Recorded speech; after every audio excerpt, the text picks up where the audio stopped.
So what's up, guys? This is Hunter the Rage. I am here today to bring you guys my live reaction for the ups and downs from NXT Takeover Toronto. Now, I actually got to see like the first couple of matches for Toronto, like the Street Profits versus the tag team from the Undisputed Era.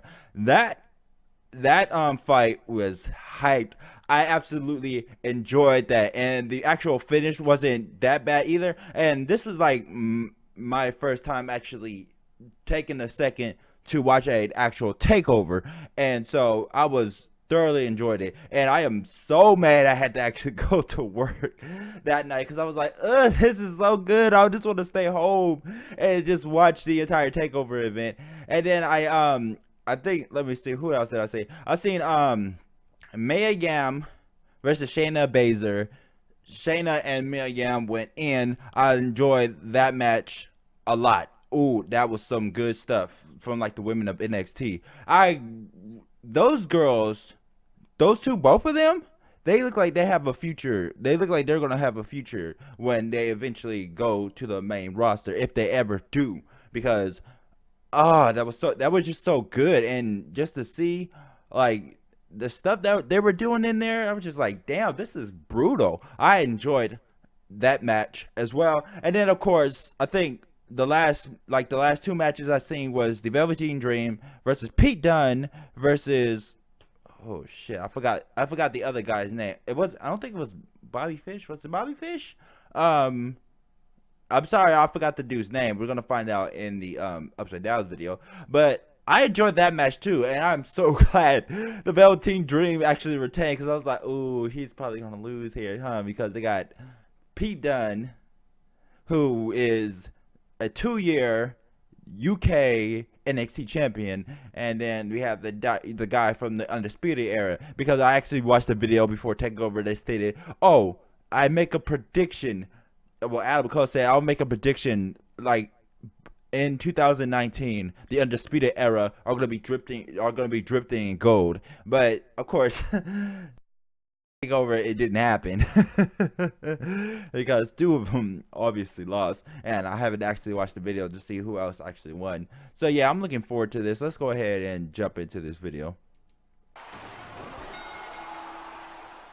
It is getting quite ridiculous when it gets to NXT Takeover events. It was the same last night in Toronto, Canada, because you already know Simon. You're going to wake up, or you're going to stay up, you're going to watch a few hours of good wrestling, you've got the internet, you're going to go, oh wow, NXT's really cool, NXT's really fun, NXT always delivers, is awesome. and then you'll get on with your day. And no, this wasn't the best NXT is just absolutely awesome. The quality is always really high. So it was really fun. I enjoyed myself. I watched it, and then I got on with my day. But my name is Simon, and this is Whatculture Wrestling, and despite that, we have a duty to you people, and we have a duty to the world to go through professional wrestling events and give the good bits an up and give the bad bits a down. Also going for a world record here for longest salute you never expected. Let's up those downs.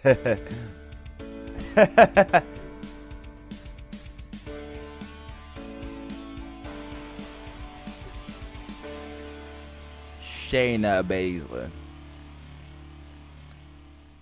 We kicked off the show with the Street Profits defending against the Undisputed Era, and surprise, it was really good.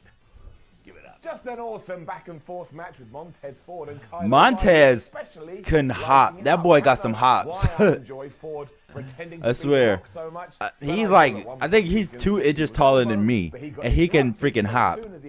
That's insane. And he can do flips and stuff. Child that grew up and lived his dream. There was also a badass near fall after a blockbuster doomsday thingy that Fish broke up at the last second, but the writing was already on the wall. Eventually, Montez Ford did hit the frog splash onto Kyle O'Reilly. 1, 2, 3. That's that. The Street Profits retain their championships. And I know the TV build to this hasn't been the greatest thing in the world, mostly because the Street Profits have been on Raw. But a fun match is a fun match. Yep. Io Shirai and Candice LeRae then decided, Oh, I forgot about that we match. should try and kill each other in a wrestling ring. Fuck, I forgot about that. I did see this one. The best thing about this is that it didn't feel like anything else on a WWE card. Full stop. Forget women, forget men, forget giants, forget little people, forget whatever. Whatever you've seen in WWE, these two came up with something that felt whooped incredibly each unique other's within the ass. World Wrestling Entertainment. You could probably say they may be watching a bit of New Japan, a bit of G1 Climax, but I don't give two shits because it was damn entertaining. I mean, the story was basically, let's just waylay each other to see who can't stand up at the end of it. And that's what they did. They were throwing each other into the announce table before the match had officially started, and by the time Candice LeRae was flying out the ring... Candice LeRae got her ass whooped at the end. Jesus Christ. DDT, the crowd was going absolutely ballistic, and so was I. How could I not be? I sat there on my sofa, wiggling around like a worm. Shirai then went big time with reverse backbreakers and Spanish flies. I love Shirai. Candice just wouldn't stay down, to the point Io Shirai was getting a little bit pissed off.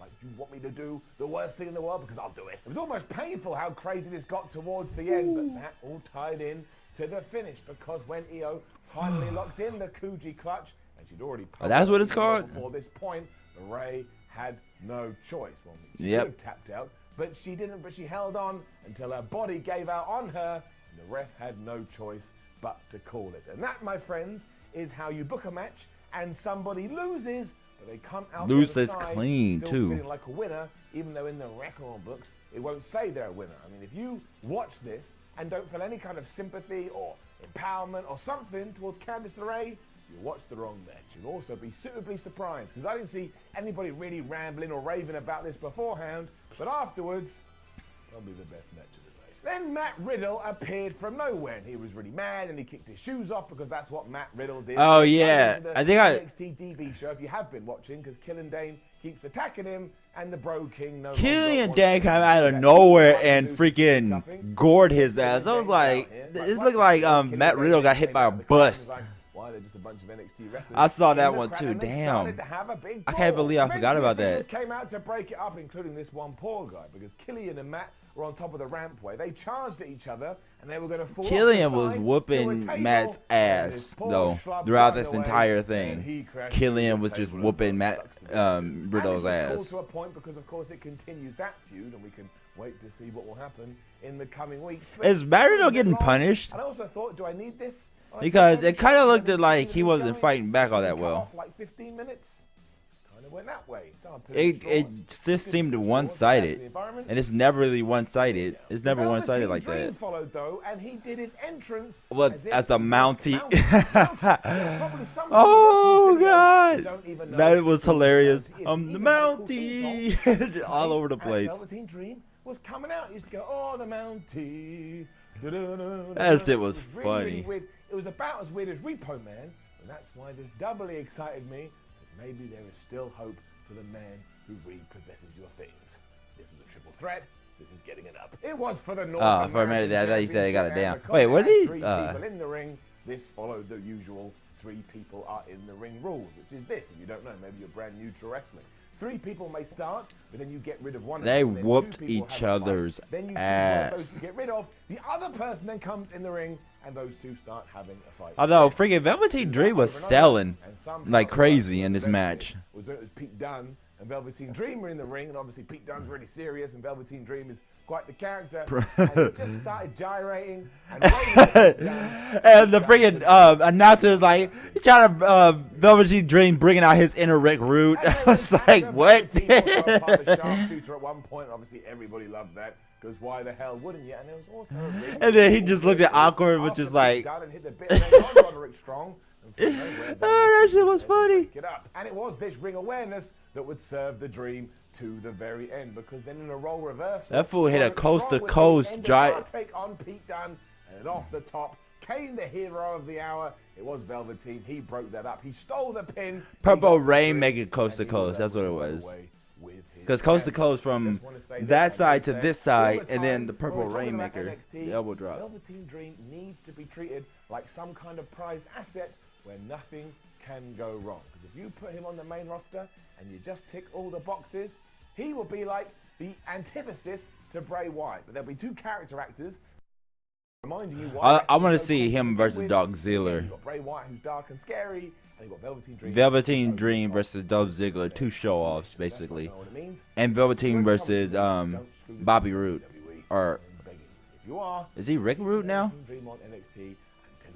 And yeah, this was like every NXT match you've ever seen, but that's like oh yeah, that was nice. I was like, how, this fool doing 2 of them at the same time, but he couldn't hold it too long, and he freaking just, it looked like he passed out. Baszler then continued her reign of terror, and as always, no, Shayna Baszler got her ass whooped at first. Mia Yim was whooping her ass at first. I just believe it. I believe it all. Give it an up. Mia Yim got a special entrance to prove Oh, that Maya. Is it Mia Yim or Maya Yim? I don't fucking know. Shayna was like, I'm going to go after your arm, because that's how I tap you out. So Maya was like, okay, well, I'm going to go after your arm too, and then you can't tap me out. And then, yes, both women went after the other person's arm. Yeah, they did. When the plan started to stutter, though, she went, screw that, and she started scrapping away like a crazy person. Oh, yeah, Pete Dunne is the only one who freaking bends fingers. I was like, that is... Ugh. Point, her back was against the wall, but she was desperate to be the person to beat Shayna. And then the freaking announcer was shouting, snap it, crackle. I was like, is he snapping people's fingers off? Because Baszler couldn't lock it in as her arm was suffering so much, she just went back to her MMA background and locked her in a triangle instead. And again, because you know Shayna comes from that world, and you know she has an arsenal of moves in her head, when Maya did tap out, you were just like, well, what are we going to do? We tried, and who the hell is able to stop Baszler? I mean, it's a genuine question. Where are they going to go after this? And some people are bored of it. That ain't me. I love long title reigns. Me neither. Ones that actually seem like they're legit. Also, the long-term payoff when she does lose, you are going to lose your damn mind. I'm going to lose my damn mind. We're going to come on here, and I'll probably give it up and say I lost my damn mind. And then we'll be a full circle. Maybe they should bring Asuka back. Wrestling cyclical, so is ups and downs. And Kyrie Sane back in order to beat her. Want to see Johnny Gargano versus Adam Cole yet again, and I understand. Johnny Gargano versus Adam Cole. I saw the first half of that before the pinfall actually happened. You reminded yourself how good Adam Cole and Johnny Gargano are. All of that faded away, and it was just what, like 45 minutes of utter joy. Give it up. 45 minutes of just whooping each other's ass. There's all been a bunch of flashy ones. When talking I only see the about first half of that though, unfortunately. By any stretch of the imagination, and once they got into their flow, everybody surely loved this ship. It was a 2 out of 3 falls match. The first being straight wrestling, the second being a street fight, and the third, as we found out on the NXT kickoff show, was a cage, but it had barbed wire around the top and weapons were stuck into the I know, I saw that from William Regal's announcement. I was like, that is some hardcore ECW shit. I was like, are they going to use that barbed wire? But I don't think they did. At least I don't know if they did. Weren't they just lovely days that we can remember? No. As always, though, nothing is straight in NXT, as they proved in the first fall. Oh, what? When Gargano lost by getting disqualified because he just smashed Adam Cole right in the back. And you're like, what are you doing, Johnny Gargano? Whoop his ass. It tied into the second fall, though, where NXT continued to circumvent your expectations, which is the name of my first EP, don't forget, because it ended with Adam Cole tapping out to the Gargano clutch. So you see, you kind of got a street fight finish in the straight fall, but you've got a normal finish in a bit like magic. The best thing about all of this was the callbacks to the other bouts they've had. The commentary team especially doubled down on that. Beating each other's ass. Because of what happened between and Johnny Gargano came out with a Wolverine-inspired suit. This happened, and I like that. It makes you feel rewarded as a fan for giving WWE your time. And they're just whacking each other with kendo sticks too. Damn, I missed that. Callbacks to episode 1. Nice to see a wrestling company doing the same. You don't even need me to get into all the action because you know how fluid and satisfying it was to watch. Go out there and find 2 people that have better chemistry than these 2, so we will just jump straight to the third fall when the crazy cage come down. And yeah, you can imagine the carnage that ensued. But the bit we do need to talk about was when Johnny Gargano found a bag, and within that bag was some wire cutters. So he thought, I'm going to climb up to the top of the cage, I'm going to cut some of this barbed wire off, and I'm going to stick it right in Adam Cole's face because he's clearly a sociopath. Of course, Cole saw that. He was like, screw it, I'm going to get out of here. He also tried to climb to the top, to do so, but that was the worst thing he could have done. Yeah, there's Were face barbed to face. wire Gargano still did up indeed there. start using the wire to do some crazy stuff, but that meant both of them fell from the top of the cage and they crashed through a table. I saw some people on the internet saying, oh, isn't this really hokey? I bet they don't feel very hokey this morning now, do they? Hokey? In almost an homage to that Austin versus Triple H match too, Adam Cole was able to get an arm over Gargano, but it was basically the flukiest thing you'd ever The fans seen. are getting too Accident that pessimistic, happened when and now Triple they're H beat actually Austin in annoying. that. But there was no real winner here. It was just kind of like these two have kicked each other's ass, and it was Cole that had the teeniest, tiniest little bit of energy left to get it done. Somehow. Adam Cole is still your champion. Johnny Gargano has lost again. Once NXT was off the air, you can go on the internet and you see this. Everyone was coming out and clapping and cheering, and William Regal was like, oh, my boy, well done. I imagine he's going to the main roster now, which doesn't make sense because what else can you do with Johnny Gargano? He has to go to the main roster now because there's nothing to do. What a body of work. He leaves. There's nothing else for him to I do with it. also Actually, just want to anymore. give a shout out to the crowd in Toronto for being absolutely pissed off that when Gargano revealed what was in the bag and it wasn't thumbtacks, they basically booed. I mean, how crazy do you want to be? Did you want to see these two people fall from the top of the cage to a table with a bunch of thumbtacks on it? I am happy to stand here and say I did not. They booed just because there was no thumbtacks? Really, nigga? A bunch of Alright. brass knucks in that bag. And who came up with the third fall? It was William Regal. What was William Regal famous for? Brass knucks. It's Oh! things. Yeah, even better. Brass knuckles so they you can already just know what's knock gonna the happen. hell The out of spinning each other. arrow's already going. Just give it an up. We don't need any fanfare here. It's not a surprise. It was just a really The good fans, they takeover, tripping. as it always is. And again, not the best This one is I've ever not no seen. I don't freaking think there's gonna be many conversations Mankind about, how can SummerSlam video. beat that? Maybe it can. We don't need maybe any it more can't. If you thumbtacks. want to go and watch 3 hours of really well thought out, smart, entertaining wrestling. It's there for you right now on the WWE Network. But I just also want to point out WWE Network. Why did I shit. have crazy audio sync issues this morning? Like somebody would get slammed into the ground, and 10 seconds later it went pow. It wasn't doing that for me, so that must be you, dude. Give that a down. Finger of power. Now, don't forget to leave a comment below and let us know what you thought about last night's NXT Takeover Toronto. It Like, was share, and subscribe. so Head over to good, whatculture.com bruh. and read yourself some articles. Follow All Whatculture of it, on all that I Twitter, saw Whatculture, was so good. WWE. Hell, I even catch some of the Lots pre-show more shit. videos That shit here was good on too. What Culture Wrestling, a lot of which are about SummerSlam. Like, when they were just sitting there talking, the pre-show, and they were just talking about it. Thank you very much for watching, and you know what's going to happen tomorrow at 2 p.m. BST. We will up those downs for SummerSlam. If you are watching this after the fact, that, of course, is Monday, the 12th of August, 2019. So basically, yes, guys, if you didn't know, I'm going to be doing a live stream both on Twitch and probably, if I can do it right properly with like the sound sound down, I'm gonna do a live. I'm gonna also be live streaming on YouTube, watching SummerSlam tonight. I actually take a vacation from my job to actually do that. So I'm looking forward to that. That looks like it's going to be lit. We have some awesome matches for SummerSlam. First of all, we got Kofi Kingston versus Randy Orton. This is the chance for Randy Orton to finally become a main event player. He has to have not only a the best match of the night, but he also has to come out victorious in this actual fight because of the actual storyline. The storyline makes it to where Kofi cannot actually lose, otherwise he's going to be buried. Like, seriously. If you actually take a minute to look at the story and everything that Randy Orton said, and basically everything that Randy Orton promised, it's just like, yeah, if Kofi loses here, this is a burial. And basically WWE saying that, yeah, they didn't want to do anything with him. He was just a transitional champion, and that was only a feel-good moment. But Kofi has worked 11 years for this. He is one of the best in-ring performers. The New Day stuff has been absolutely phenomenal. So even now that he's a champion stuff, I still enjoy the New Day stuff because it's actually good babyface stuff.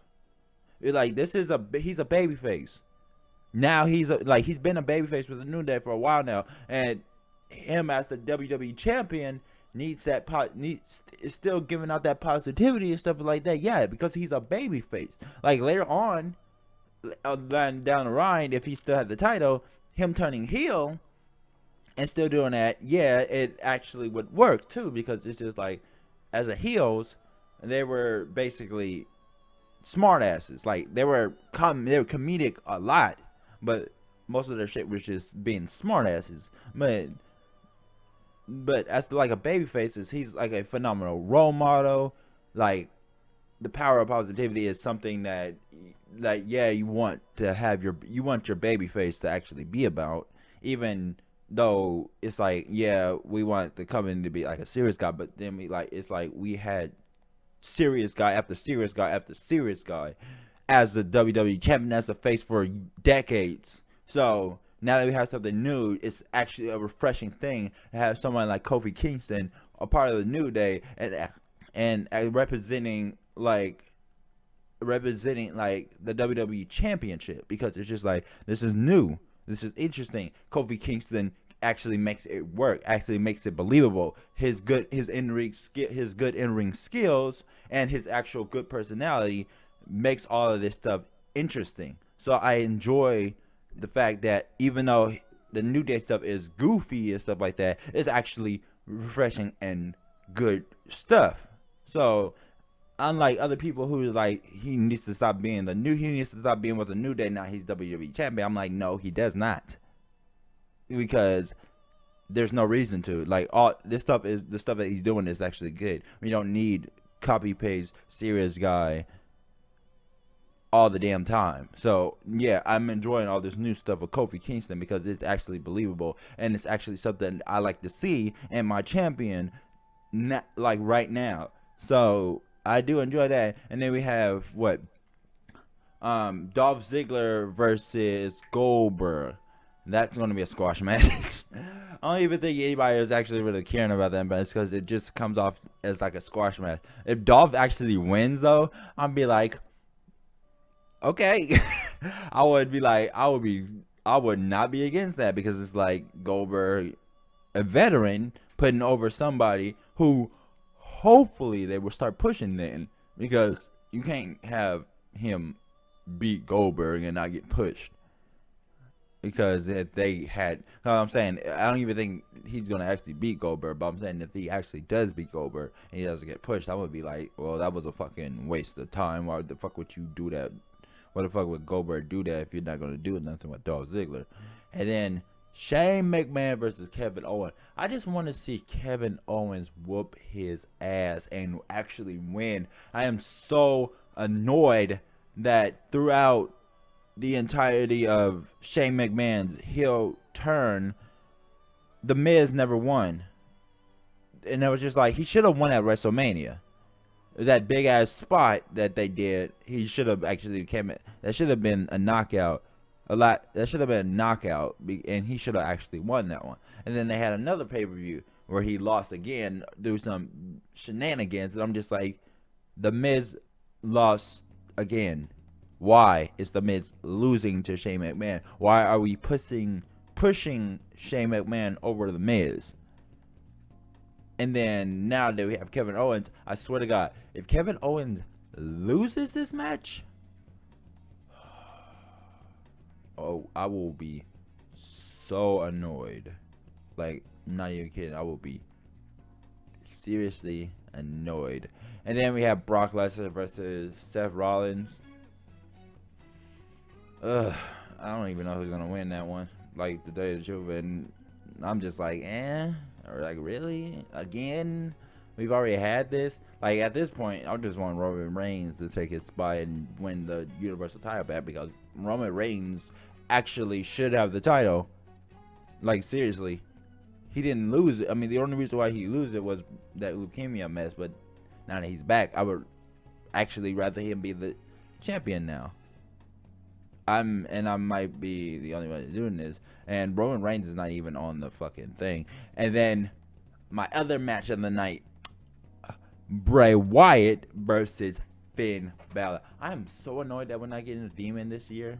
Like I wouldn't even mind if like the Demon lost to this one, like lost to Bray Wyatt, and it wouldn't actually hurt Finn because of the fact. Well, it wouldn't hurt the Demon character because it's like one demon beats another demon.